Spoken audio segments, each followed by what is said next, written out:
నమస్కారం. గుర్తుకొస్తున్న కార్యక్రమానికి స్వాగతం.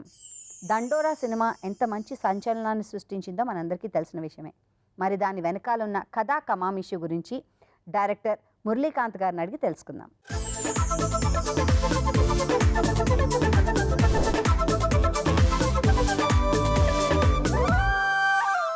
హలో అండి, నమస్కారం. హాయ్ అండి. హాయ్, ఎలా ఉన్నారు? ఐఎమ్ గుడ్ అండి, మీరు ఎలా ఉన్నారు? ఢంకా బజాయించేశారు. Thank you. అంటే దండోరా అనే పేరే చాలా వినూత్నంగా కొత్తగా అనిపించింది అందరికీ. అంతేకాకుండా మీరు తీసుకున్న subject was fantastic. So first నా క్వశ్చన్ ఏంటంటే, ఆ సబ్జెక్ట్కి మీరు చాలా చేరువుగా ఉండుంటారు, అందుకని అలాంటిది రాసుకుని ఉండుంటారు. అంటే లేదండి, లైక్ నేను బేసిక్గా చెరువుగా అన్ని సబ్జెక్టులకు ఉంటాను. అంటే రైటర్గా కొంచెం కొన్ని సొసైటీలో కొన్ని చూస్తున్నప్పుడు ఇది మనం సినిమాలాగా చెప్తే 10 మందికి ఎక్కువ చేరుతుంది కదా అన్న ఒక ఫీలింగ్ ఉంటుంది. ఏంటంటే నాకేంటంటే ప్రతిసారి ఇలాంటి సినిమా మన దగ్గర రావట్లేదన్న ఫీలింగ్ ఉండింది. అంటే మనకి చాలా దగ్గరున్న కాన్సెప్ట్ అందరికీ, ప్రతి ఒక్కళ్ళు ఇప్పుడు ఊర్లలో ఉండే వాళ్ళందరికీ కూడా ఇదేమి ఏలియన్ థింగ్ కాదు. Like we go by this and all. So కానీ మన దగ్గర సినిమాల్లో కూడా ఉంది యాక్చువల్లీ. ఊర్లలో అని మీరు అంటున్నారు కానీ ప్రతి చోట ఉంది. వర్క్ ప్లేస్ లో ఉంది, సిటీస్ లో ఉంది, ప్రతి చోట ఉంది, కానీ కనిపించారు. అదే తన రూపం మార్చుకుంది అంతే. అది పాయింట్ ఏంటంటే అలాంటిది ఒక చెప్పాలి అని అనుకుని రాసి చేసింది ఏంటంటే, అంటే అన్ని లవ్ స్టోరీస్ చాలా మంది చేస్తున్నారు, వేరే వేరే సినిమాలు వేరే చాలా మంది చేస్తున్నారు కదా. సో అండ్ నాకేంటంటే కొంచెం ఈ విలేజ్లో ఉన్న అమాయకత్వం ఉంటుంది కదండి, విలేజ్ క్యారెక్టర్స్లో ఉన్న అమాయకత్వం చాలా ఇష్టం. అది స్క్రీన్ మీద చూస్తే జనాలకి భలే నవ్వు వస్తుంది, భలే బాగుంటుంది. And at the same time అలాంటి క్యారెక్టర్స్ నుండి అరే ఇది బాధ కదా, ఇది పెయిన్ కదా అని చెప్తే గుర్తుండిపోతుంది అనేది ఒక చిన్న ఇదన్నమాట. ఆ గట్ ఫీలింగ్ తోటి రాసుకున్న సినిమా అండి. So Muralikanth, is this your debut? Of course it's my debut. అంటే కథలు ఎన్ని రాశారు ఇంతకుముందు? నేను ఐటీలో పనిచేసేవాడిని, టీసీఎస్లో చేసేవాడిని ఇదివరకు ఈ సినిమాకి వచ్చే ముందు. సో వర్క్ టైము అయిపోయిన తర్వాత చాలా ఎక్కువ టైమే ఉండేది. అది అప్పుడు సినిమాలు చేయాలి, సినిమా రాయాలి అనే లేదు, కానీ బేసిక్గా సినిమాలు ఎక్కువ చూసేవాడిని కాబట్టి నేను కూడా రాస్తే బాగుంటుందేమో అన్న ఉద్దేశం నుంచి చాలా కథలు రాసుకున్నాను. ఈ కథ మట్టుకి జాబ్ రిజైన్ చేసి హైదరాబాద్ కథ మా ఊరికి వచ్చి కరోనా టైంలో ఉన్నప్పుడు, కరోనా టువర్డ్స్ ఎండ్ కరోనాలో రాశాను. అంటే నాకు అర్థమైన విషయం ఏంటంటే, నువ్వు డెబ్యూ కాబట్టి నీకు డబ్బులు ఇచ్చేసి చేయమని చెప్పరు. ప్రతి ఒక్కళ్ళు నేను ఇదివరకు ఉన్న కథలు చెప్పడానికి వెళ్ళినప్పుడు, నువ్వు ఏం చేయలేదు, షార్ట్ ఫిల్మ్స్ కూడా సరిగ్గా పెద్దవి ఏం చేయలేదు, నీకు 4 కోట్లు 5 కోట్లు 6 కోట్లు ఎట్లా ఇచ్చేస్తారు ప్రొడ్యూసర్, ఒక చిన్న కథ రాసుకో, ఒక చిన్న కథ చేసుకో అన్న టైంలో సినిమా బండి అని ఒక సినిమా బండి చూసారు కదా. సో అది చాలా చాలా తక్కువ బడ్జెట్లో చేశారు, అది ఇది అన్నారు. It was an inspirational thing. So I said like okay, why not, మనం ఎందుకు రాయకూడదు ఇట్లాగా, ప్రొడ్యూసర్కి ఎక్కువ డబ్బులు పడకుండా అవ్వకుండా, రెండోది మనకు కావాల్సింది చేయడానికి ఫ్రీడమ్ ఉండేలాగా. సో అని చెప్పి ఆ ఉద్దేశంలో అన్ని క్యారెక్టర్లు ఒక పాయింట్లో అన్ని క్యారెక్టర్లు ఒక ఊరికి వచ్చేయాలి అనేది థాట్. సో ఎందుకు వస్తాయి ఊరికి క్యారెక్టర్లు అంటే, ఓ పండక్కి లేకపోతే చావుకి. పండక్కి అయితే మళ్ళీ ఎక్స్ట్రాస్ ఎక్కువ మంది ఉంటారు, హడావిడి ఎక్కువ ఉంటుంది. సో ఇక్కడ కాస్ట్ ఎక్కువ అయిపోద్ది. సో ఇప్పుడు చావు కంటే నీకు డెకరేషన్ ఉండదు, ఏముండదు. సో కాస్ట్ ఎఫెక్టివ్ కథలని రాసుకున్నారు అంతే. అంటే దాన్ని అంటే అది ప్రయత్నం అండి, అది ఒక ఇంజనీరింగ్ లాగా రివర్స్ ఇంజనీరింగ్ చేసుకుంటూ ఒక డెబ్యూటెంట్ పడే కష్టాలు ఇవన్నీ. సో ఫైనాన్స్ ని దృష్టిలో పెట్టుకుని కథ రాయడం అన్నది కూడా ఒక ఆలోచన. మీరు అన్నట్టు రివర్స్ ఇంజనీరింగ్ 100% అండి. ఇప్పుడు మీరు చూడండి, కాంపిటీషన్ చాలా ఎక్కువ ఉంది కదా. సో నువ్వు ఎట్లా స్టాండ్ అవుట్ అవుతావు? నీ దగ్గర కథ ఉంది, నా దగ్గర కూడా కథ ఉంది, బట్ నువ్వు ఎట్లా స్టాండ్ అవుట్ అవుతున్నావు అంటే, నువ్వు చెప్తున్నావు ఏంటంటే చావుకు చెప్పిన సినిమా అండి, కాస్ట్యూమ్లు మార్చక్కర్లేదు, ఒక రోజు జరుగుతున్న కథ. సో అందరికి బట్టలకి అందరు ఒకటే షర్ట్ ఉంటుంది. చావు చుట్టూ ఉన్న దగ్గర ఏం హరబాటలు ఉండవు, 10 మంది వస్తారు, ఒక ఛాయ్ తాగుతారు అంతే. సో ఇలాంటి కథని ఒక సటైరికల్గా ఒక కామెడీ తోటి, ఒక ఇన్నోసెంట్ జనాల మధ్యలో ఒక పవర్ఫుల్ ప్రాబ్లమ్ని చూపిస్తే ఆడియన్స్ కూడా థ్రిల్ ఉంటుంది అనేదే క్వశ్చన్ అనమాట. అదే థాట్, అదే ఉద్దేశం. సో అలా రాసిందే. సో ఫస్ట్ అలా అనుకున్నప్పుడు మీరు దాని తర్వాత కథ రాయడం మొదలుపెట్టారు. అవును కదా. సో నిజం చెప్పాలంటే ఆల్రెడీ మీరు చేసిన దానికి ముందే ఒక మంచి సినిమా వచ్చింది. ఆ సినిమా కూడా సేమ్ డెత్తో రిలేటెడ్ అయినది, దానికి బలగం చెప్పచ్చు. సో దానికి మంచి ప్రశంసలు అందాయి. అండ్ దాంట్లో కూడా ఒక హ్యూమానిటేరియన్ గ్రౌండ్ కూడా ఉంది. సో అంటే ఒక రెఫరెన్స్ పాయింట్ కింద అనుకుంటే, ఇప్పుడు మీరు అనుకున్న కథలో పాత్రలు ఒకటి, కథ ఒకటి, అండ్ దాన్ని కన్వే చేయడం ఇంకొకటి. ఈ 3 డిఫరెంట్ ఉంటాయి. ఒకటి కథ రాసుకోవడం, దానికి తగ్గట్టు ఆ పాత్రలు ఎంచుకోవడం, పాత్ర అవసరం ఉంటే గానీ పెట్టకపోవడం, అండ్ మళ్ళీ screenplay, then how you do you show it to the audience. ఇవి 3 ఆ 3 డిఫరెంట్ జానర్స్, అంటే 3 different tensions of a cinema. So first మీరు ఏం చేశారు? ఫస్ట్ కథ అంతే కదండి. ఇప్పుడు నేను ఫస్ట్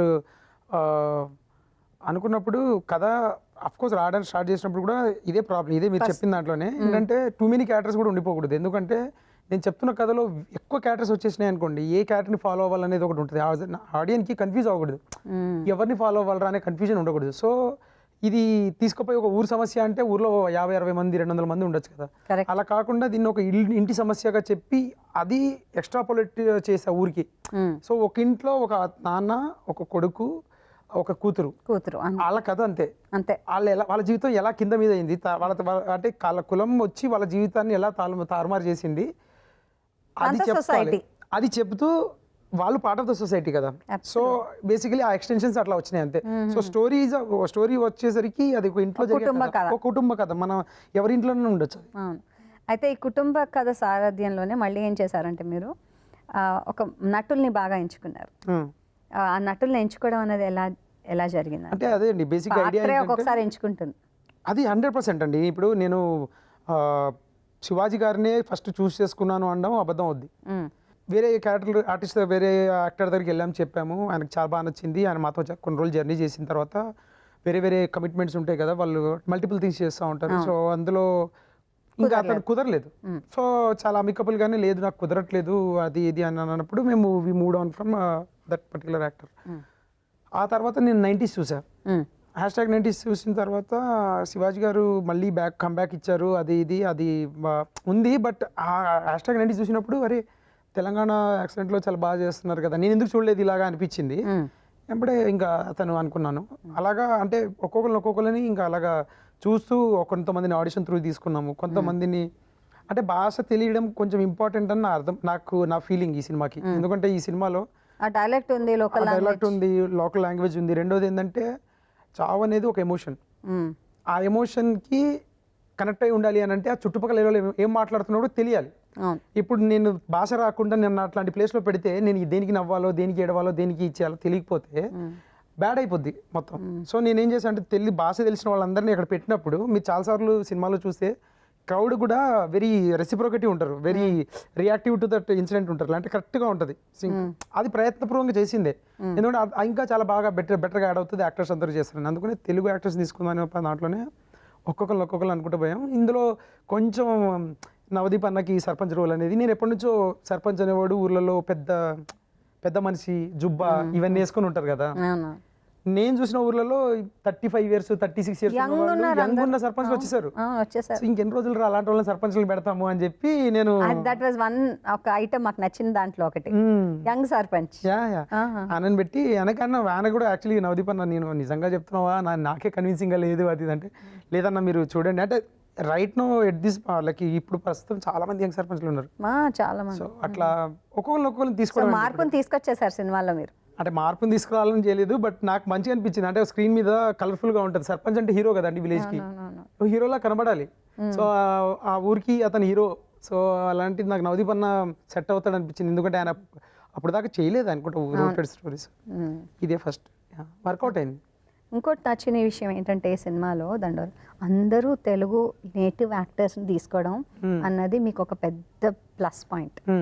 ఎందుకంటే ఇంతమంది ఉన్నారు ఇక్కడ తెలుగు వాళ్ళు నటీనటులు, తీసుకోండి అక్కడిక్కడ వెళ్ళకుండా అనకుండా వేరే భాషల్లో వాళ్ళకి ఎంత ప్రీతి ఉంటుందంటే వాళ్ళ భాష వాళ్ళనే తీసుకుంటూ ఉంటారు యాక్టర్స్ని. మీరు అలాగా దండోరాతో అందరికీ గట్టిగా చెప్పినట్టు అనిపించింది దట్ మన వాళ్ళు చాలా మంది ఉన్నారు యాక్టర్స్ చూడండి అని కూడా. అంటే అందరూ అందరు చూస్తున్నారండి. ఇప్పుడు ఒకటండి, సినిమాకి క్యారెక్టర్కి ఏది కరెక్టో ఆ క్యారెక్టర్ తీసుకోవడం అనేది అది రైట్ థింగ్ టు డూ. మనకి తెలుగు వచ్చు కదా అని చెప్పి సినిమా ఆ క్యారెక్టర్కి సెట్ అవ్వకపోయినా తీసుకురావడం కరెక్ట్ కాదు. ఈ సినిమా నేను ఊర్లో ఒక చావు చుట్టూ జరుగుతున్న సినిమా. ఇప్పుడు దీంట్లో నేను మలయాళం నుంచో తమిళ నుంచో తీసుకొచ్చి ఒక బ్రిలియంట్ యాక్టర్ని తీసుకొచ్చినా మీకు అవుట్ ఆఫ్ ద ప్లేస్ ఉంటుంది, ఎందుకంటే మీరు తీసుకోలేరు, ఇది ఏ ఊర్లో జరుగుతుందా అన్న ఫీలింగే పోతుంది అక్కడ. దానికోసం అని చాలా ప్రయత్నపూర్వకంగానే మనకి ఇప్పుడు సత్యనగర్ కానీ, ఇప్పుడు ఆయన చాలా రోజుల తర్వాత చేశారు, ఆయన కానీ మీసం సురేష్ కానీ, లేకపోతే మన రాజశేఖర్ గారు కానీ, లేకపోతే మణియం భాస్కర్ అని చెప్పి, ఇప్పుడు వాళ్ళు మన పవన్ రమేష్ అని అబ్బాయి రిపోర్టర్ రాజు అని క్యారెక్టర్ చేస్తాడు. సో ఆ కమ్యూనిటీ హాల్లో నించున్న వాళ్ళందరూ కూడా ఈ పలానా డ్రామా థియేటర్లో నేను చూసిన వాళ్ళు, లేకపోతే నాకు బాగా అనిపించిన వాళ్ళని పిలిపించి, ఎందుకు అని అంటే వాళ్ళు ఆ ప్లేస్లో బతికారు, అక్కడ బతుకుతున్నారు అన్న ఫీల్ కలగాలి. ఇంకోటి తెలుగు తెలిస్తే ఒకడు అరుస్తున్నప్పుడు ఇంకొకడు కోపంగా చూస్తుంటాడు, రియాక్ట్ అవుతుంటాడు. అది బ్యూటిఫుల్ టెన్షన్ ని క్రియేట్ చేస్తుంది నా ఫీల్. నేను మలయాళం సినిమాలో చూస్తూ ఉంటది, అందరు ఉంటారు కానీ ఒకడే మాట్లాడుతుంటాడు, ఒకడు మాట్లాడుతుంటాడు, మిగతా వాళ్ళందరూ రియాక్ట్ అవుతుంటారు. బ్యూటిఫుల్ ఉంటుంది సీన్. మన దగ్గర అది మిస్ అవుతుంది అనిపించింది. అందుకని వీళ్ళని తీసుకొని చేద్దామనే ప్లాన్. అండ్ రెండోది ప్రయత్నం అదే ఉంటుందండి. ఇప్పుడు కాస్టింగ్ చేద్దాం అనుకున్నప్పుడు నేను చాలా మందిని ఆడిషన్ చేశాను. ఇప్పుడు మీరు చెప్పారు కదా ఇందాక, అమ్మాయి చాలా బాగా చేసిందండి, మనిక అనే అమ్మాయి లీడ్ యాక్టర్. సో ఇప్పుడు ఆమె బేసికల్ ఏంటి, తను వెళ్ళి థియేటర్ ఆర్టిస్ట్గా తను థియేటర్ నేర్చుకొని వచ్చి డ్రామాలు చేసి, సో కష్టమైపోద్ది, బట్ గబుక్కుని దొరకరు. ఈ ప్రాసెస్ ఉంటుంది కదా, యాక్టర్ అవుదాము, టర్న్ అవుదాం అనే ప్రాసెస్ ఉంటుంది కదా, అది చాలా మంది వెళ్ళరు. సడన్ గా డైరెక్ట్ ఇన్స్టాగ్రామ్ నుంచి వచ్చేస్తారు, తప్పేం కాదండి. బట్ పాయింట్ ఏంటి అంటే యాక్టింగ్ కి కొన్ని nuances ఉంటాయి, చిన్న చిన్న ఇది ఉంటుంది. నేర్చుకొని వస్తే అప్పుడు ఇంకా స్ట్రాంగ్ గా ఉంటుంది ఇంపాక్ట్. ఆడిషన్ చూసినప్పుడు కూడా వావ్ అన్నట్టు ఉంటుంది, టైం సేవ్ అవుతుంది. ఎగ్జాక్ట్లీ. సో అలాంటివి చేస్తా ఉండే. ఇప్పుడు రవికృష్ణ గారు కానీ బ్యూటిఫుల్ క్యారెక్టర్, 100% కమిట్మెంట్. తను ఆ సీరియల్స్ నుంచి వచ్చిన అతను. సో సేమ్ థింగ్ నందు, మౌనికా రెడ్డి, ఆ అమ్మాయి రాధ్య అని చెప్పేసి అమ్మాయిని కమిటీ కుర్రాలో చూసినప్పుడు అప్పుడు అనిపించింది పాపం ఫేస్ ఉండాలి. ఆ ఫేస్ కోసం చాలా మందిని అడిగానండి, చాలా మంది చేయనని చెప్పారు యాక్చువల్లీ. చాలా మంది చేయను అంటే చిన్న రోలు మేము వేరే లీడ్ చూస్తున్నాము, ఇదొకటి ఉంది మన దగ్గర. హీరో లీడ్ రోలా, సెకండ్ లీడా, ఆ లీడ్ అనే పదంలో ఏ కిక్ ఉందో నాకు అర్థం కాదు, కానీ థర్డ్ లీడ్, ఫోర్త్ లీడ్ అన్నా ఓకే వాళ్ళకి, కానీ సపోర్టింగ్ యాక్టర్ అంటే వద్దు. అదేందో లీడా, సెకండ్ లీడా, థర్డ్ లీడర్ అడుగుతుంటారు. బట్ అదే అందరికి చూసిన తర్వాత ఎవ్రీథింగ్ ఇస్ ఎ క్యారెక్టర్ అంతే, ఆ పాత్రే అంతే. అది బేసిక్గా రావాలి. ఎందుకంటే మీరు చూస్తే ఈ సినిమాలో కూడా మీరు ఏ క్యారెక్టర్కి కూడా ఆ క్యారెక్టర్కి సంబంధించి డైలాగ్స్ కానీ ఆ సంబంధించిన బిహేవియర్ కానీ ఉంటుంది. నేను నెక్స్ట్ అదే చెప్దాం అనుకున్నాను, దట్ మీరు ఇంతమంది పాత్రల్ని పెట్టినా, ఎంతమందిని పెట్టినా అందరు ఏదో ఒకటి చేశారు తెలుసా. ఎవ్వరు ఊరికనే కూర్చోలే, ఇంక్లూడింగ్ టీ అమ్మేవాడు కదా, అతను కూడా తేయడం, మళ్ళీ ఒకటి వస్తామని టీ కావాలని అడగడం, అంటే ప్రతి వాడు ఏదో ఒకటి చేశారు, ఖాళీగా ఎవ్వరు లేరు. ఆఖరికి ఒక బీడి చేస్తే ఏంట్రా ఇక్కడ వచ్చి బీడి తాగడానికి కూడా తిట్టేవాడిని కూడా చూసాను. Everything was so well planned అనిపించింది నాకు. అంటే డ్రామా నేను చూసిన డ్రామా అంటే ఊర్లలో చాలా బ్యూటిఫుల్ గా ఉంటాయి. ఒక పెద్ద ఒక 80-90 years బతికి చనిపోయాడు అనుకోండి, తన చుట్టూ ఏడ్చే వాళ్ళకంటే కూర్చొని మాట్లాడుకునే ఎక్కువ మంది ఉంటారు. అందులో క్యూట్ డ్రామా ఉంటుంది. ఏంటంటే బాగా బతికాడరా, పిల్లలు మనోళ్ళ పెళ్ళిళ్ళు చూసి వెళ్ళాడు అని ఒకడు అంటాడు, ఇంకోటి ఉండి మంచోడే కానీ కొంచెం తింగరోడరా అట్లా అని చెప్పి అంటుంటారు. సో ఇలాంటి కాన్వర్జేషన్స్ క్యూట్ గా ఉండేవి. అండ్ రెండోది ఏంటంటే చాలా హ్యాపీనింగ్ ఉంటుంది ఆ ప్లేస్. అది క్యాప్చర్ చేద్దామని, వైబ్రెంట్ గా ఉంటుంది. అది క్యాప్చర్ చేద్దాము, ఆ ఐడియాని క్యాప్చర్ చేద్దాం అనే ఉద్దేశంలోనే అందరికి ఏదో ఒక యాక్టివిటీ ఇచ్చి ఇంతమందికి రాసుకోవాలి, అవంతా పెట్టాలంటే ఒక పని అది. బికాజ్ ఎస్పెషలీ డెబ్యూటెంట్ గా మీకు. సో ఒకటి ఆ ప్లేస్ కనుక్కోవడం, ఆ ప్లేస్ లో ఎంత టైంకి ఎలా చేయాలనడం, ఈ ప్లానింగ్, దాన్ని ప్రీ ప్రొడక్షన్ అంటారు.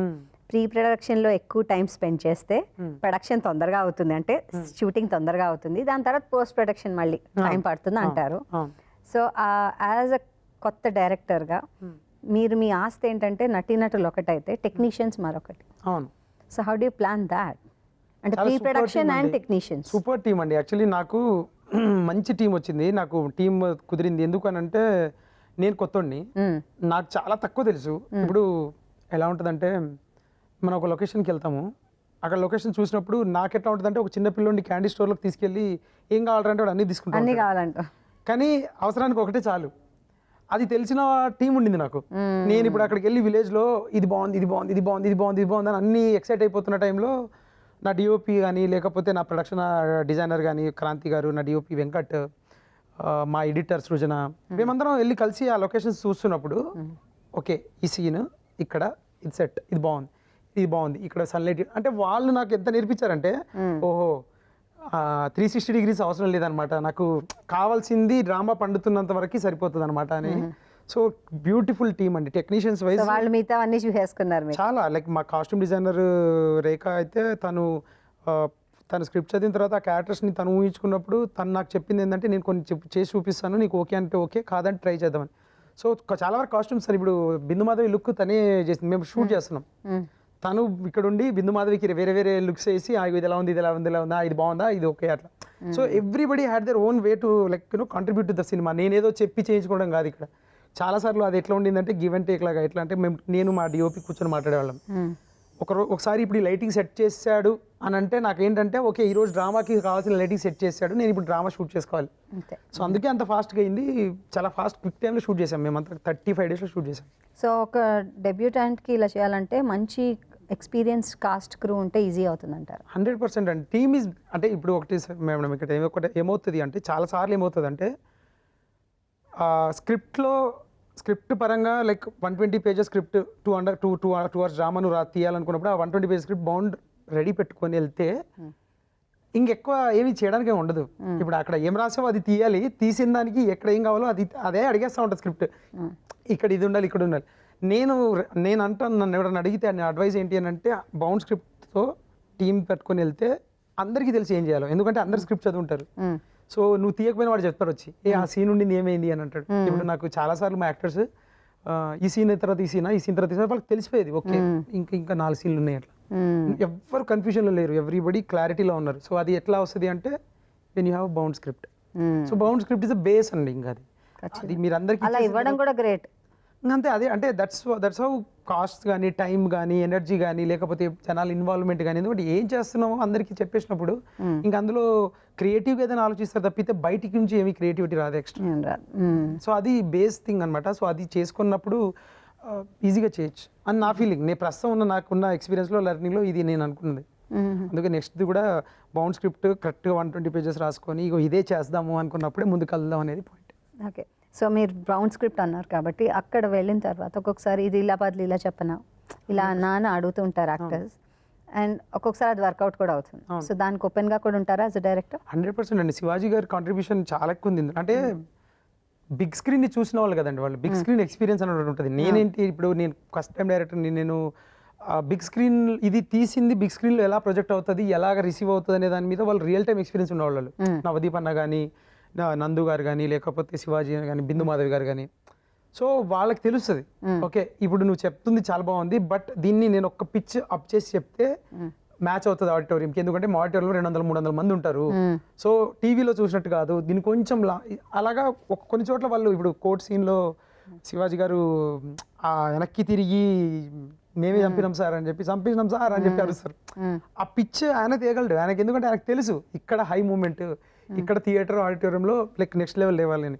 రాసేటప్పుడు రాస్తాము, చెప్పేటప్పుడు డ్రామా కూడా చెప్తాం, కానీ కొన్ని నువాన్సెస్ యాక్టర్స్ తీసుకొస్తారు. అది వాళ్ళ ఎక్స్పీరియన్స్ నుంచి వచ్చింది, దాన్ని 100% తీసుకోవడమే, దాంట్లో ఇంకా డౌట్ లేదు. సో షూటింగ్ 30 daysలో అనుకున్నాం, 30 daysలో చేసామన్నాం. ఒక్కొక్కసారి షూటింగ్ సెట్కి వెళ్ళగానే మనం అనుకున్నట్టు ఉండదు. ఒకరోజు వాన పడుతుంది, లేకపోతే ఏదో ఒక ప్రాబ్లం వస్తుంది. ఇవన్నీ ఆన్ జాబ్ ప్రాబ్లమ్స్, అవును, అవి కూడా ఫేస్ అవ్వాలి. దానికి తగ్గట్టు బడ్జెట్, దానికి తగ్గట్టు యాక్టర్స్ అన్నీ. నాకు తెలీదు, నాకు అదే చెప్తున్నాను కదా, యాజ్ న్యూ ఫస్ట్ టైం డైరెక్టర్గా ఇన్ని కష్టాలు వస్తాయి నాకు తెలీదు సెట్లోకి వెళ్తే. కానీ మీరు చాలా పెద్ద ప్రాబ్లమ్స్ చెప్పారు, వర్షాలు పడ్డం లేకపోతే ఇవన్నీ.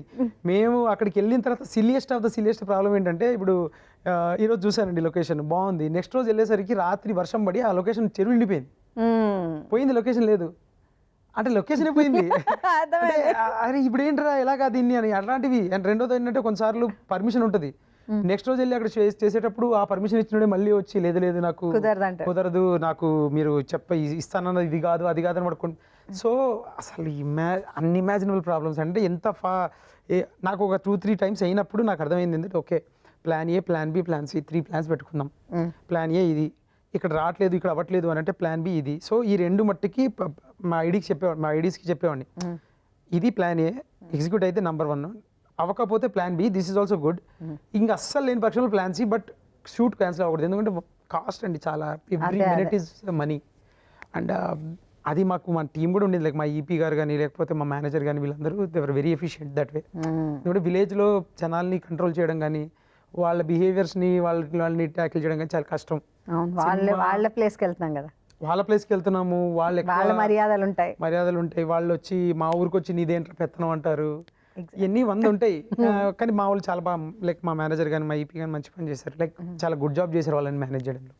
అండ్ మేము షూట్ చేసిన విలేజ్ వాళ్ళు సినిమా వాళ్ళకి అలవాటు అండి. దరిపల్లి అని మన తూప్రాన్ దగ్గర ఉంటుంది, ఇక్కడ మెడ్చల్ వెళ్ళేదారిలో. విరాట పర్వం కానీ లేకపోతే మెన్షన్ హౌస్ మల్లేషన్ మనం వచ్చింది ఇవన్నీ అక్కడే షూట్ చేశారు. సో వాళ్ళకి కొంచెం అలవాటు. వాళ్ళకి అలవాటు, సినిమా అంటే వాళ్ళకి అలవాటు. అంటే అందులో ఇంకో ఇద్దరు ముగ్గురు ఎక్కడెక్కడ ఉంటారు. That majority of the village is like so cute, like very welcoming. వాళ్ళకి తెలిసిపోతుంది వీడికి సినిమా వాడు కెమెరా పెట్టాడు అంటే ఇడంతా పెడతాడు అని కావాల్సిన జరిపేసుకుని వెళ్ళిపోతా ఉంటారు. చాలా చాలా గుడ్ యాక్చువల్లీ అలా. చాలా క్యూట్ విలేజ్ అది. అండ్ సినిమా తీస్తున్నంతసేపు కూడా ఇంకో problem what as a debutante ఏంటంటే మనం ఒక్కటి ఇమాజిన్ చేసుకుని వెళ్తాం, అది ఇక్కడ అక్కడికి వెళ్ళాక లొకేషన్ అంతా ఎంత ఓకే అనుకున్నా it turns out to be something else. 100%. So మనం రాసేదానికి మనం ఇమాజిన్ చేసుకునేదానికి అక్కడ వచ్చేదానికి పొంతనే ఉండదు ఒక్కొక్కసారి. మీరు సినిమా చూసారు కదా, శివాజీ ఇల్లు ఉంది కదా, లోపల ఇంటీరియర్ ఒక దగ్గర నవదీప్ నడుచుకుంటూ బయటికి వస్తాడు చూసారు. అరే ఈ రోజు ఖర్చు అంతా నా మీద పడేటట్టు ఉందిరా భయ్ అని చెప్పి నడుచుకుంటూ సర్పంచ్ ఆఫ్ టెంట్ చెప్పి రాయి అని చెప్పారు కదా, అదంతా వేరే చోట. సో నేను ఫస్ట్ లెక్కి వెళ్ళినప్పుడు ఆ పర్టికులర్ ఇల్లు చూసినప్పుడు బాగుంది అని చెప్పేసి అనుకుని వస్తే మేము షూట్ చేయడానికి వెళ్ళే టైంకి దాని ముందు తవ్వేశారు మొత్తం. అసలు మాకు అంటే ఆ ఇంటిని లోపల వాడగలం కానీ బయట వాడలేం. కానీ అప్పటికప్పుడు కాల్ తీసుకోవాలి, ఎందుకంటే మేము అందరికీ చెప్పేసాము, అందరు వచ్చారు అది ఇది. సో మళ్ళీ అదే ఊర్లో బండేసుకొని తిరిగితే ఒక దగ్గర ఇప్పుడు ఏదైతే నవదీప్ నడుచుకుంటే వెళ్ళేదో అది దొరికింది.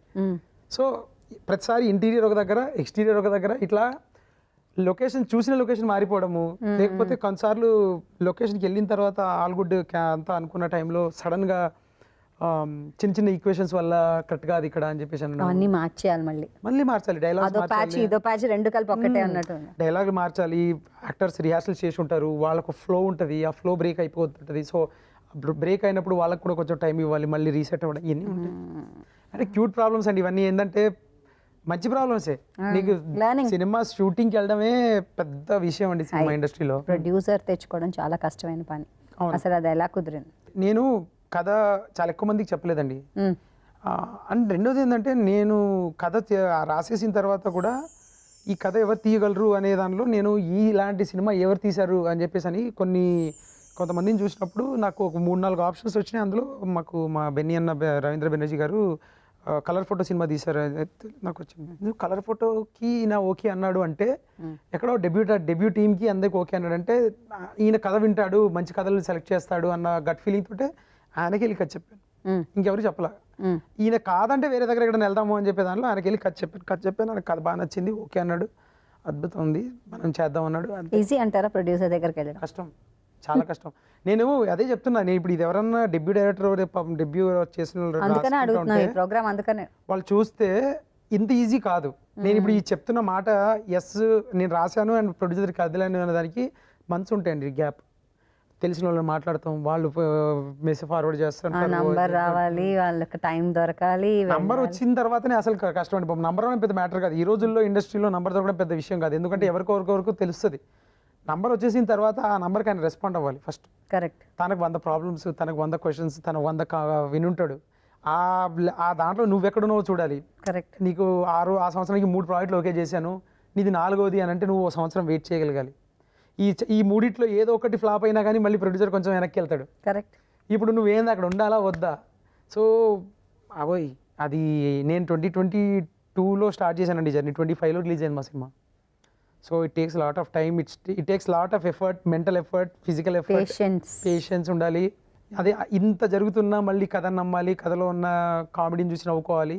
ఎలాగో నీ జీవితాన్ని చూసి నువ్వు నవ్వుకుంటూ ఉంటావు, ఇలా అవుతుంది ఏంద్రా అని. బట్ ఈ హైదరాబాద్లో తిరుగుతున్నప్పుడు అదే అనిపిస్తుంది, ఈ కథ కదా ఇప్పుడు దీన్ని కదా నేను తీయాలి సినిమాగా. సో అది కరెక్ట్గా ఉంటే గెట్ ఆన్ అయిపోతాం. ఈ ప్రాసెస్లో ప్రొడ్యూసర్ దొరకాలి, వెయిట్ చేయాలి. ఇలాంటి ప్రాసెస్లో ఒక లోపల వాయిస్ కూడా ఉంటుంది, ఇన్నర్ వాయిస్ చెప్తున్న అవసరమా నీకు, ఎందుకు ఇలా అని ఒకటి అంటే సెల్ఫ్ డౌట్ వస్తుంది 100%.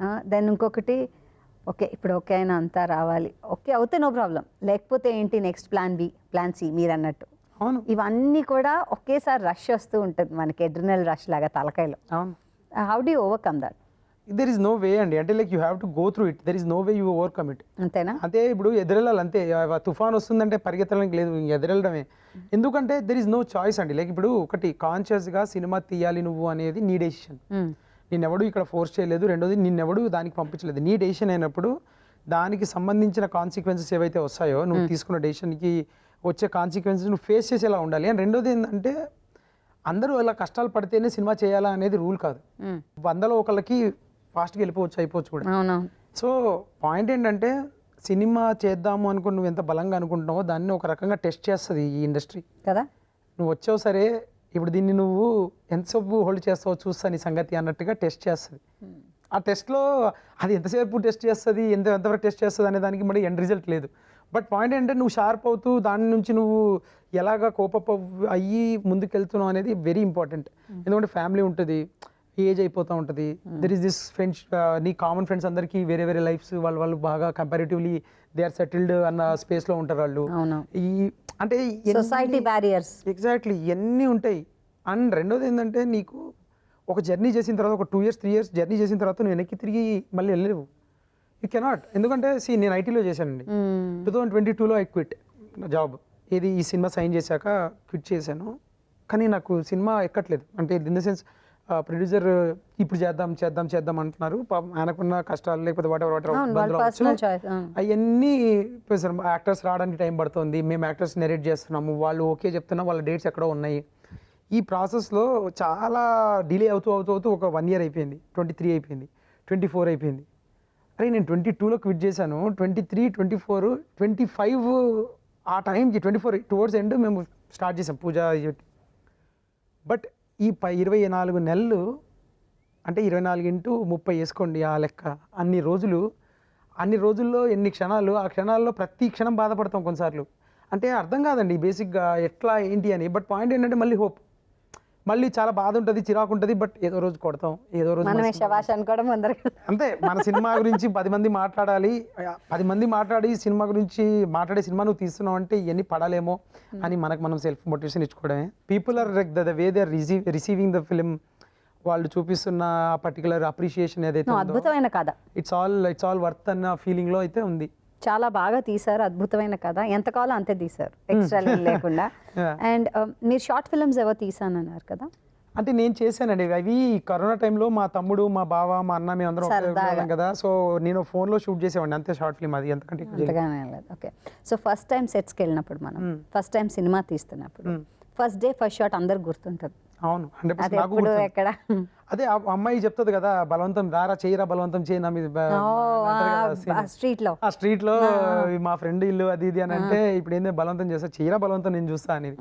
సో నాకు ఫస్ట్ షాట్ కొంచెం హ్యాపీ షాట్ దిద్దాము, అందరు నవ్వే షాట్ దిద్దాం అనే దాంట్లో ఫస్ట్ షాట్ అది. ఆ రోజు అరౌండ్ 7:30 8:30 అట్లా టైంలో ఫస్ట్ థింగ్ అది. అది ఫస్ట్ డే నేను షూట్ చేసింది. ఓకే. సో చేసిన తర్వాత మనం చూసుకోవడం, monitor, okay I did a good job అనడం.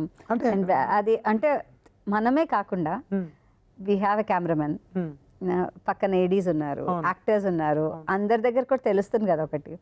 అంటే మనదంటూ ఒక judgement and as an overall team ఒక జడ్జ్మెంట్ ఉంటుంది. But end of the day you are the captain of the ship, you have to be the final judge. అంతే కదా. అంటే ఇప్పుడు you have to live with what your shot. నీకు కొన్నిసార్లు ఏమనిపిస్తుంది అంటే అద్భుతంగా చేసాం ఈరోజు అనుకుంటాం. కొన్నిసార్లు నీకు తెలుసు ఈరోజు అవ్వలేదు, ఈరోజు క్రాక్ అవ్వలేదు అని తెలుసు. ఆ రోజు నిద్ర పట్టదు కదా, ఆ రోజు. నెక్స్ట్ రోజు దాన్ని ఏదో కవర్ చేయడానికి ఏదో పెద్ద రీజన్ తీసుకొస్తుంటావు నువ్వు ట్రై చేయడానికి. బట్ తెలిసిపోతుంటుంది, like you know deep inside అది చూస్తున్నప్పుడు, ఓకే నేను రాసినప్పుడు ఇది కాదు కదా నేను అనుకున్నది అనేది అర్థమైపోతుంది. సో అట్లా హౌ ఇస్ ఇట్ ఈజీ అండి అంటే కన్విన్స్ చేయడం ఒక యాక్టర్ని, this is what I want, and వాళ్ళ నుంచి అలా రాబట్టుకోవడం కూడా ఒక ఛాలెంజ్ అనిపిస్తుంది. అంటే యాక్టర్స్ ప్రిపేర్డ్ ఉంటారండి ఫస్ట్ ఆఫ్ ఆల్ ఛాలెంజెస్కి. నాకు అది అనిపించింది ఈ సినిమాకి. ఏమనిపించింది అంటే నాకు తెలిసి వాళ్ళని ఈ వేలో ఎవరు ఛాలెంజ్ చేసి ఉండరు, కాంటెంట్ వైజ్ వాట్ ఎవర్. రెండోది ఏంటంటే వాళ్ళు స్క్రిప్ట్ మొత్తం చదివారు కదా. So I made A point that నేను అందరికీ నెరేట్ చేసినప్పుడు everybody knew what other character is doing. So అరే వాడికి అక్కడ ఆ సీన్ ఉంది, ఇప్పుడు నేను ఈ సీన్లో ఇది నేను దీన్ని లేపగలిగితే ఇది నేను స్టాండ్ అవుట్ అవుతా, లేకపోతే వాడు ఓవర్ షాడో చేసేస్తాడు. సో వర్క్ షాప్ లో చేశారా మీరు? రీడింగ్ చేసాం. సో ఆ హెల్దీ కాంపిటేటివ్ స్పిరిట్ ఉండింది. ఇప్పుడు మీరు శివాజీ గారు చాలా రేర్ గా ఉంటుందండి అలా కూర్చుని స్క్రిప్ట్ మొత్తం చదవడం అందరూ కలిసి, అండ్ ఆ స్క్రిప్ట్ అసలు నరేట్ చేయడం అన్నదే లేదు. అంటే బేసిక్గా శివాజీ గారికి ఆ పర్టికులర్ అమ్మాయి రోలు, ఆ సీన్ కూడా తెలుసు నాకు. ఆయన షూట్ లేని రోజున గురు ఏంటి ఎప్పుడు అది ఎప్పుడు చేస్తున్నావు, ఆ ప్రాస్టిట్యూట్ హోమ్లో ఆడు విష్ణు క్యారెక్టర్ వదిలేసి వెళ్తాడు కదా, అది ఎప్పుడు చేస్తున్నావు, నేను అది చూడాలి అంటే అంత కమాండ్ ఆయనకి స్క్రిప్ట్ మీద.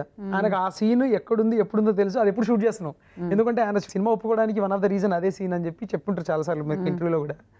ఎందుకంటే ఆడు అక్కడ వదిలేసి వెళ్తున్నాడు, అమ్మాయి ఏమో కంగారు పడిపోతుంది, అలా అలా అంత కర్కశంగా వదిలేసి వెళ్తాడు అనేది నువ్వు ఎలా పోర్ట్రే చేస్తావు అని చాలా చూడాలి, అది అదొక్కటి సీన్ గురు నేను చూడాలనుకుంటుంది అని చెప్పేవాడు. సో ఎవ్రీ క్యారెక్టర్కి ఇంకో క్యారెక్టర్ ఏం చేస్తుంది, ఏ సీన్ హై, ఏ సీన్ ఎక్కడ పడుతుంది అన్నీ తెలుసు. So they were very prepared and చాలా వచ్చిన ప్రతి ఆపర్చునిటీని లైక్ నవదీప్ అన్న లైక్ ఎవ్రీ మినిట్ లైక్ ఏం చేద్దాం ఇంకా ఇంకా ఏం చేద్దాం అని. నందు మౌనిక రెడ్డి వాళ్ళు బ్యూటిఫుల్ ఇది ఇప్పుడు రవికృష్ణ మణిక అంటే వాళ్ళకున్న స్పేస్లో బెటర్గా ఎంజాయ్ చేయొచ్చు అనే దాని మీద చాలా డిస్కషన్స్ అయ్యేవి. బట్ అదే చెప్తున్నాను కదండి, యాక్టర్స్ రెడీ ఉంటారు, give them right field, they will like show this. ఇప్పుడు ఆశన్న అతను సత్తన్న క్యారెక్టర్, మురళీధర్ గౌడ్ గారి క్యారెక్టర్ అసలు వాళ్ళు అంటే నెక్స్ట్ లెవెల్ ఎంజాయ్ చేశారు వాళ్ళు. సెట్లో అంత అడవిడిలో ఉన్నప్పుడు కూడా ఇప్పుడు ఆ టెంట్ హౌస్ వాడు వస్తాడు, పాట పెట్టుకుని వస్తుంటాడు, పాట పెట్టుకుంటాడు మురళీధర్ గారు అండి. ఎవడు ఆ డైలాగ్ ఆయన చెప్పిండు, ఆయన స్వతహాగా చెప్పిండు, ఎవడు రింగ రింగ అంటే సావిట్లు ఏం చెప్తున్నారు అని చెప్పేసి. So everybody was there like they were like okay this is it, let's do it. That is the thirst of an actor ఇక్కడ. అంటే సూపర్ గా చేశారండి, అందరూ చాలా గట్టి ఇన్వాల్వ్ అయ్యి చేశారు. చాలా వాళ్ళు తెచ్చింది ఒరిజినల్ గా చాలా, మనం జస్ట్ ఏంటంటే ఇది ఇది ఇది ఇది అండి మూడు, ఇది ఇది మూడు, సరే మీరు చేయండి అని చెప్పేసి చూడండి. చేసేసిన తర్వాత editing, because I feel editing desk లో మీరు ఒక అమ్మాయిని కూర్చోబెట్టారు, సృజన, అండ్ షీఈ్ హాఫ్ డైరెక్టర్ అని నేను నమ్ముతాను. బికాజ్ ఎడిటర్ డెస్క్ లో ఏమవుతుందంటే చాలా ఎడిట్స్ ఇదొద్దు ఇదొద్దు అదొద్దు అని తీసేస్తూ ఉంటారు. మీరు 2.5 hours తీస్తే వాళ్ళు 2 hours 10 minutes కి చేసేస్తారు, or maybe less or more. మీరు చెప్పాలి ఆ డెసిషన్ ఎందుకు తీసుకున్నారు? సృజన వై? అంటే నాకు తను పర్సనల్ గా కూడా తెలుసు, I want to know why. అవునా? అంటే first of all she's excellent editor, అందులో డౌట్ లేదు. నాకు స్క్రిప్ట్ చదివినప్పుడు, స్క్రిప్ట్ చదివాక వచ్చే ఇన్పుట్స్ ఉంటాయి చూసారా, దాన్ని బట్టి నాకు అర్థమైపోద్ది ఇతను స్క్రిప్ట్ ఎలా చదివాడు, ఈమె ఎలా చదివింది, తను ఏం అర్థం చేసుకుంది అందులో అనేది నాకు అర్థమైపోతుంది. అందుకనే నా టెక్నీషియన్స్ అందరికి స్క్రిప్ట్ ఇస్తా, ఫస్ట్ ఇచ్చి చదవండి అని చెప్తాను. చదవని చెప్పిన తర్వాత అందులో నుంచి డిస్కషన్లో నుంచి వాళ్ళకి తెలుసు, నాకున్న చిన్న నాలెడ్జ్లో నేను గేజ్ చేయడానికి ట్రై చేస్తాను. ఓకే పట్టుకుందా లేదా, దీనిలో ఉన్న ఆత్మ ఏదైతుంది, నీ ఏదైతే చెప్పాలనుకున్న ఆ విషయం పట్టుకుందా లేకపోతే లేదా అనేది నేను చూస్తాను. So they were spot on. Like ఇప్పుడు నేను సృజనకి స్క్రిప్ట్ పంపించినప్పుడు, లేకపోతే మా కాస్ట్యూమ్ డిజైనర్ రేఖాకి స్క్రిప్ట్ పంపించినప్పుడు, లేకపోతే మా క్రాంతి అన్నకి పంపించినప్పుడు, ఇది production designer music director mark కానీ, they were all spot on. Like ఇది దిస్ ఈజ్ ద స్టోరీ, ఇది ఇక్కడ చెప్తున్నాం, ఇది కథ, సో ఇదంతా కాదు అన్న ఆ రెసిప్రొకేషన్ వచ్చిన రోజున పర్ఫెక్ట్ పర్సన్ వీళ్ళు అని చెప్పేసి అనిపిస్తుంది. ఎందుకంటే అప్పుడు గొడవ పడచ్చు, అక్కడ గొడవ పడచ్చు, ఏంది ఒక కామన్ ప్లాట్ఫామ్ మీదకి వచ్చా గొడవ పడచ్చు, కానీ ఎగ్జాక్ట్లీ. బట్ రెండు వేరే డిఫరెంట్ స్పేసెస్ లో ఉండి గొడవ పడడం కష్టం కదా. సో అలాగా Srujana was like very spot on with the core issue of the సినిమా. Then she's a great editor, good editor, చాలా సెన్సిబుల్ పర్సన్. అఫ్ కోర్స్ మనకు అంటారు కదండి, సినిమాలు 2 చోట్ల అవుతాయి అని, ఒకటి రైటింగ్ 3 చోట్ల అవుతాయి, ఒకటి రైటింగ్, ఇంకొకటి షూటింగ్, రెండోది editing table. So of course it's very very responsible place to be. And we are happy, ఎందుకంటే విమెన్ ఎడిటర్ ఇప్పుడే వస్తున్నారు ఫీల్డ్లోకి. So it was big good అనమాట మా అందరికి కూడా. ఇంకొకటి ఏంటంటే మ్యూజిక్, సినిమా మీరు తీయడం ఒక ఎత్తు అయితే, దాని వెనకాల ఉన్న బ్యాక్గ్రౌండ్ మ్యూజిక్ కానీ మ్యూజిక్ డబుల్ ఎన్హాన్స్ చేసేస్తుంది. అవును కదా, 100%. సో మ్యూజిక్ డైరెక్టర్ని ఎలా ఎంచుకున్నారు? అంటే మేము వేరే మ్యూజిక్ డైరెక్టర్తో ట్రావెల్ చేసామండి కొన్ని రోజులు. సో ట్రావెల్ చేసిన తర్వాత మాకు అర్థమైంది ఏంటంటే కమ్యూనికేషన్ గ్యాప్ ఉందని అర్థమైంది. అంటే మన సినిమా వాళ్ళకి అర్థమవుతుంది, బట్ పాయింట్ ఏంటి అంటే దెర్ ఇస్ సో మచ్, అంటే ఒక రకంగా ఈ నేటివిటీకి రూట్ అవ్వట్లేదేమో అన్న ఫీలింగ్ అనిపించింది. అతను మన తెలుగు అతను కాదు, సో పేరు చేస్తాను అవసరం. బట్ పాయింట్ ఏంటంటే ఆ పర్టికులర్ టైంలో ఓకే అది సెట్ కాలే, అంతే, అది సెట్ కాలేదు అన్నప్పుడు మేము అమికబుల్గా ఇది పరిస్థితి అన్న, ఇది అంటే no problem, all the best అని చెప్పేసి ఆయన కూడా చాలా. సో అప్పుడు ఎవరు అనుకున్నప్పుడు, అప్పుడు నేను ప్రొడ్యూసర్ గారు కూర్చొని ఉన్నప్పుడు, దీనికి టైం స్పెండ్ చేసేవాడు కావాలి, మనం కూర్చొని మాట్లాడేవాళ్ళు కావాలి. సో అది ఎక్కడెక్కడో తిరగడం కంటే హైదరాబాద్లో ఉన్న మన మార్క్ బేసిక్గా తను మల్లేశం సినిమా చేస్తున్నాడు, ఏజెంట్ సాయి శ్రీనివాస ఆత్రేయ, జాన్వీ రెడ్డి, కొన్ని సినిమాలు ఆయన బీజిఎం బాగుంటుంది. సో ఈ సినిమాకి బీజిఎం కదా పట్టు, సో మార్క్తో వెళ్దాము అని చెప్పేసి అనుకొని డిసైడ్ అయ్యి మేము మార్క్ వెళ్ళి చెప్పిన తర్వాత ఫుల్ ఎక్సైట్ అయిపోయి, మార్క్ కూడా వెయిట్ చేస్తున్నాడు ఇలాంటి స్టోరీ కోసం. చాలా చాలా చాలా చాలా సాంగ్స్ క్రియేట్ చేసినప్పుడు, సాంగ్స్ ట్యూన్ చేసినప్పుడు కూడా మనోడు చెప్పాడు అనమాట, ఇలాంటి కథ కోసం వెయిట్ చేస్తున్నా మురళి నేను, and I'm so glad that this has come my way అని ఇచ్చి పడేసిండు. అందుకనే గద్దరవాడు ఇచ్చారు. అవునవును, కరెక్ట్. అవార్డుని సొంతం చేసుకున్నారు. అసలు మామూలుగా కాదు, డెడికేషన్ కానీ వర్క్ కానీ. మీకు శివాజీ గారు కూడా అదే అన్నారు, ఎక్కడెక్కడో వెళ్తున్నాం మనము, తెలుగు పీపుల్ మన దగ్గర చుట్టూ ఉన్న వాళ్ళు ఎంత మంచి మ్యూజిక్లు చేస్తున్నారని చెప్పేసి. చాలా about that, like his done fantastic job. ఇవంతా చేయడం ఒకటి, అండ్ దాని తర్వాత ఒక్కళ్ళకైనా చూపించాలి. అది అయిన తర్వాత అవును, ఎవరికి చూపించారు ఫస్ట్? శివాజీ గారు చూపించాం ఫస్ట్. యాక్చువల్లీ శివాజీ గారికి ఎందుకు చూపించామంటే ఆయన చాలా డౌట్ఫుల్ ఉండే. ఎందుకు డౌట్ఫుల్ అంటే చాలా కొన్ని సీన్స్ కరెక్ట్గా పడ్డాయా లేదా, అతను లేని సీన్స్, శివాజీ గారు లేని సీన్స్. గురు ఎప్పుడు చూపిస్తున్నావు సినిమా, ఎప్పుడు సినిమా చూపిస్తున్నావు అని చెప్తా ఉన్నాడు, అడుగుతా ఉన్నాడు. సో సరే అని చెప్పి యాక్టర్స్ అందరినీ తీసుకుపోయి ఒక రోజు సినిమా చూపించాం. ఇది ఒక 20 సినిమాకి ఒక 10 days ముందు అనుకున్నాను, 8 days ముందు. మా యుఎస్ కాపీ వెళ్ళే ముందు, యుఎస్ కాపీ పంపించే ముందు రోజు మన అన్నపూర్ణలో ఇక్కడ వేసి చూపిస్తే టెక్నీషియన్స్ చాలామంది మాకు సినిమాకి పనిచేసిన వాళ్ళు కానీ డిజిటల్ టీం వీళ్ళందరూ ఉంటారు కదా, వాళ్ళందరూ కలిసి చూశారు. నేను లేను అక్కడ, యాక్చువల్లీ వెళ్ళాలి, కానీ నేను అప్పుడు సౌండ్ డిజైన్, ఇంకా యుఎస్ కాపీ కోసం last minute sound design checks జరుగుతున్నాయి, చాలా పనులు ఉంటాయి. సౌండ్ చెక్స్ చేస్తా ఉన్నా నేను. ఆయన సినిమా బయటికి వచ్చిన తర్వాత కాల్ చేశాడు, ఆయన కాల్ చేసి ఎక్కడున్నావు గురు అని అంటే ఇట్లా ఉన్నా. అసలు ఏం సినిమా తీసినా తెలుసా నువ్వు, అది ఇది అని. నాకు ఎలా ఏం కథ చెప్పావో అంతకంటే బ్యూటిఫుల్గా తీసావు. అసలు ఆ అమ్మాయి సీన్ అయితే అదిరిపోయింది. మార్క్ ఏంటి అంత బ్యూటిఫుల్గా మ్యూజిక్ చేశాడు, సూపర్ గురు, వెరీ ప్రౌడ్ నేను ఈ సినిమాకి పార్ట్గా ఉన్నందుకు. గురు దుమ్ము లేపేద్దామని అంటే ఆయన ఎంత ఎక్సైటెడ్ అయిపోయాడు అంటే సినిమా మొత్తంగా చూసిన తర్వాత ఎవ్రీబడి వాజ్ లైక్, నేను అంత రియాక్షన్స్ వీళ్ళేది నన్ను కొంచెం పెపప్ చేయడానికి. ఎందుకంటే నేను అప్పటికి లాస్ట్ దాదాపు ఒక వారం రోజులు సారథిలో పడుకుంటున్నా, సారథి స్టూడియోస్లో పడుకుంటున్నా, అక్కడే తిరుగుతా ఉన్నా. సో బాగా టైర్డ్ వెక్స్ అయిపోయి ఉన్నా కదా, నన్ను పెపప్ చేద్దాం అది చేద్దాం అని చెప్పి చెప్తున్నారేమో అనుకున్నాను, ఎందుకంటే మా సినిమాకి పనిచేసిన వాళ్ళు కదా వీళ్ళంతా. బట్ వాళ్ళు చాలా న్యాచురల్గా ఫీల్ అయ్యి చెప్పారని తర్వాత సినిమా చూసిన ఆడియన్స్ కూడా రెసిప్రొకేట్ అవుతుంటే అర్థమైంది నాకు.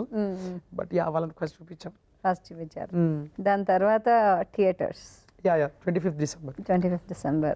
And I think it was a good time, because ఈ కథ ఈ జానరాలో అసలు రాలేదు ఆ టైంలో, మీదే వచ్చింది. So how was it? అంటే థియేటర్లో చూసుకోవడం కిక్ ఎంతైనా 100%.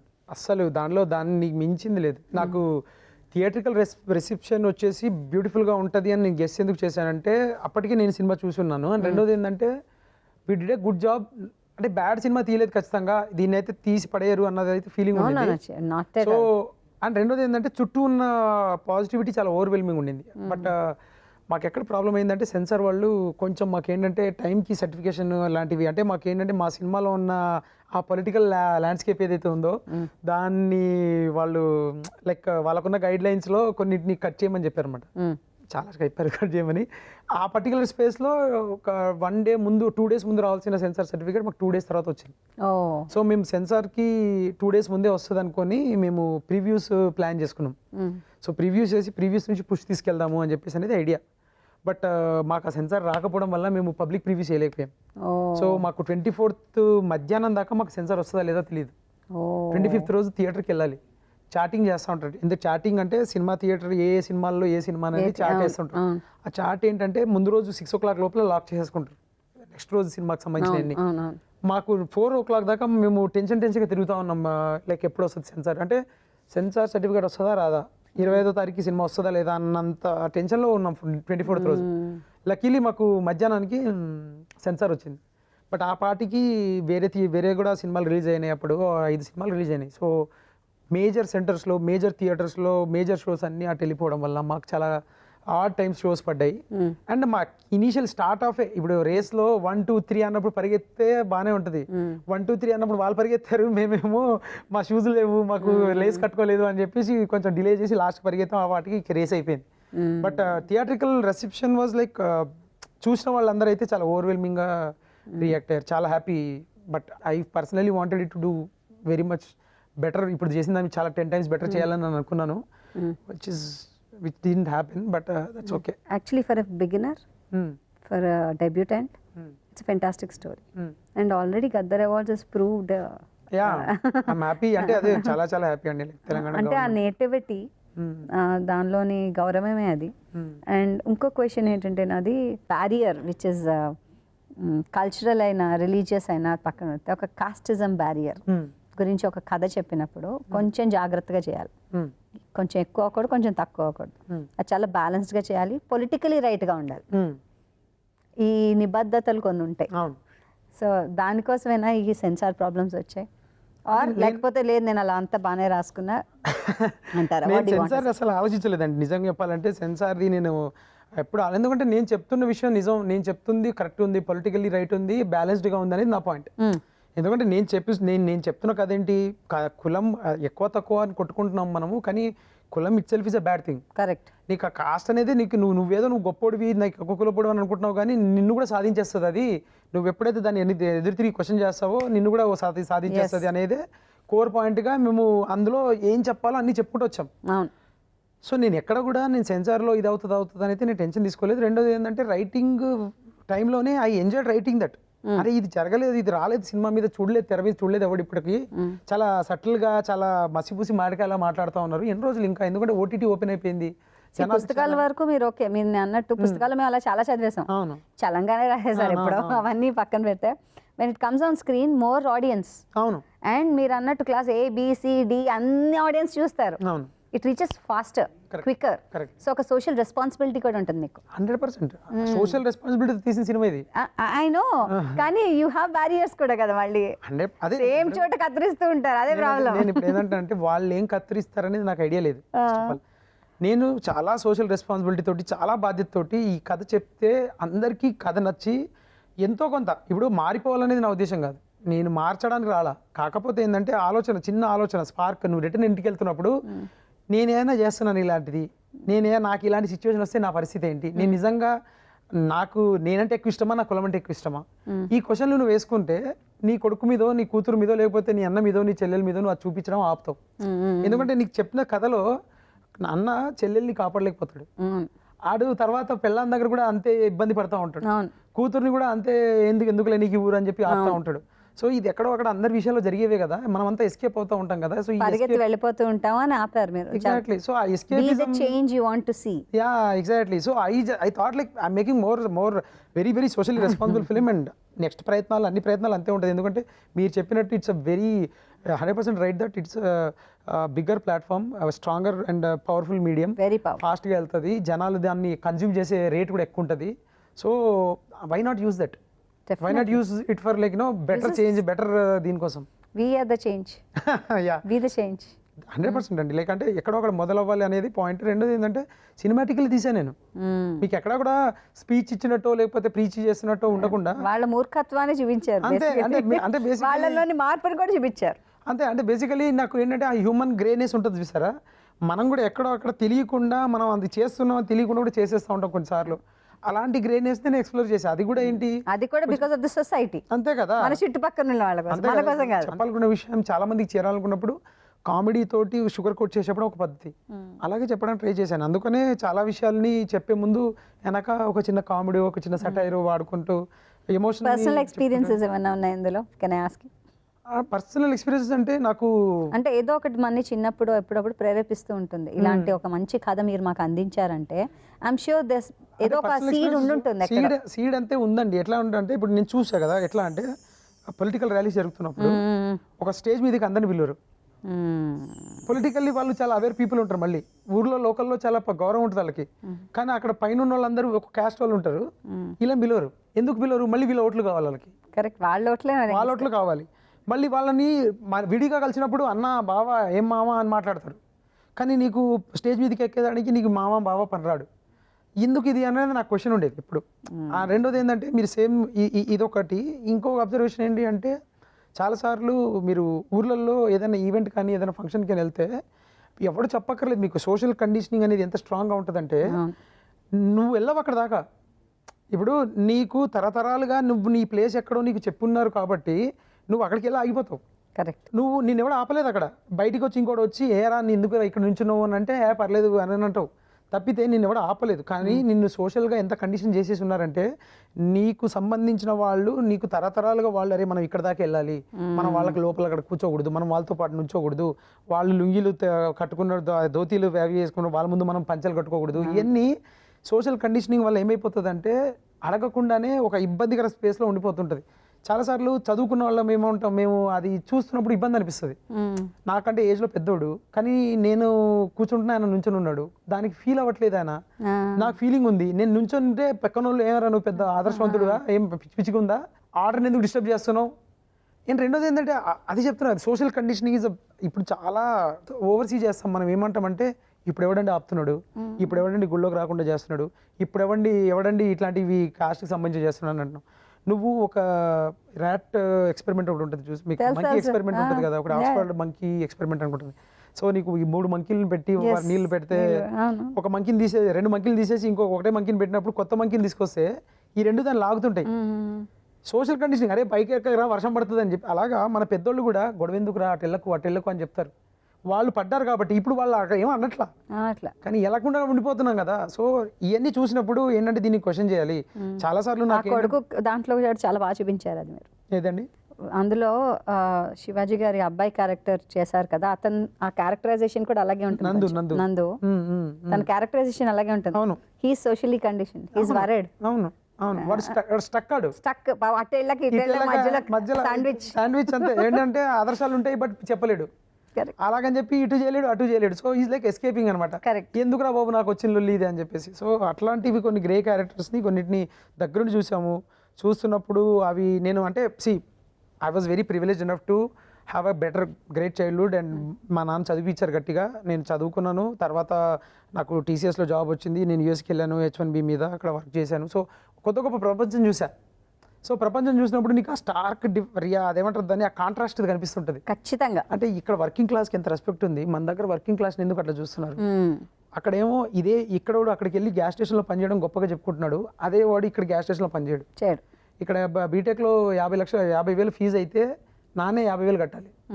నేను సరే మా నాన్న 50,000 కట్టలేకపోతున్నాడు, 40,000 కడుతున్నాను, 10,000కి నేను పని చేసుకుంటాను కాలేజ్ అయిపోయాక, లేకపోతే నేను ఏదన్నా పార్ట్ టైం కోర్స్ చేసుకుని నా ఖర్చులు నేను చూసుకుంటే ఉండదు. చాలా రెక్లెస్ మైండ్ సెట్లో ఉంటారు పిల్లలైనా కానీ ఇదైనా.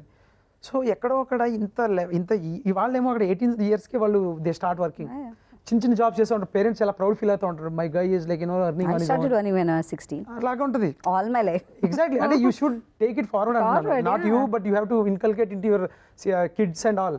మీరు కంఫర్టబుల్ అయిపోయి వాళ్ళని అబ్బో నువ్వెందుకు కష్టపడుతున్నావు అని. 16-year-old is already working. That's what it is. That's how we have to show. Like అంటే this is the way forward అండి. లైక్ ఇన్ దట్ అది చూసా, దాంట్లో తప్పే అది నేను అనేది ఏంటంటే మన దగ్గర ఆ డిగ్నిటీ ఆఫ్ లేబర్ అనేది మిస్సింగ్. సో దానివల్ల ఏంటంటే మనం ఏంట్రా ఆ జాబ్ చేయడం ఏంటి, అరే నిన్ను ఎవడన్నా గ్యాస్ స్టేషన్లో లేకపోతే పెట్రోల్ బంక్లో చూస్తే మన పరువేం కావాలి, రాజా వాళ్ళ పరువు మరి యుద్ధాలు చేసి గెలిచారు మరి. సో పాయింట్ ఏంటంటే మన దగ్గర తెలియని పరువు కోసం పోరాటం. అది చూసినప్పుడు అనిపించేది ఓకే, ఇలాంటి ఎన్ని కాంట్రాస్ట్ చూసినప్పుడు కొద్ది గొప్ప మనకి సోషల్ అవేర్నెస్ కానీ లేకపోతే సొసైటీ మీద ఉన్న ఇది ఉంటుంది కదా. సో దాన్ని సినిమా మీ పేరెంట్స్కి చూపించారా, మీ ఫ్యామిలీ మెంబర్స్కి చూపించారా సినిమా? చాలా, అంటే మా నాన్న లేరు, unfortunately passed away in 2009 only, but you would have loved it. ఎందుకంటే he was a cinema buff. Every cinema release అయితే సినిమాకి వెళ్ళేవాళ్ళు సినిమా చూసేవాళ్ళు. He would have loved it. అంటే షాక్ అయ్యాడు, ఒక ప్రైడ్ ఉండేది, షాక్ అయ్యాడు ఫస్ట్ ఆఫ్ ఆల్, అరే నువ్వు ఏంట్రా ఇలాంటి సినిమా తీసినావేంట్రా అని చెప్పి. And I dearly miss him. Like అంటే ఇంకా దానికి మాటలు లేవు. And I don't think any other compliment would make me that much happy. It is an compliment at the end of the day and I take it. But అతను ఉండుంటే I don't know. So అదొకటి. But మా అమ్మకి సినిమాలు అర్థం కావు. She like తనకి సినిమాలు సీరియల్స్ ఏమేమి లైక్ తను పని చేసుకుంటుంది.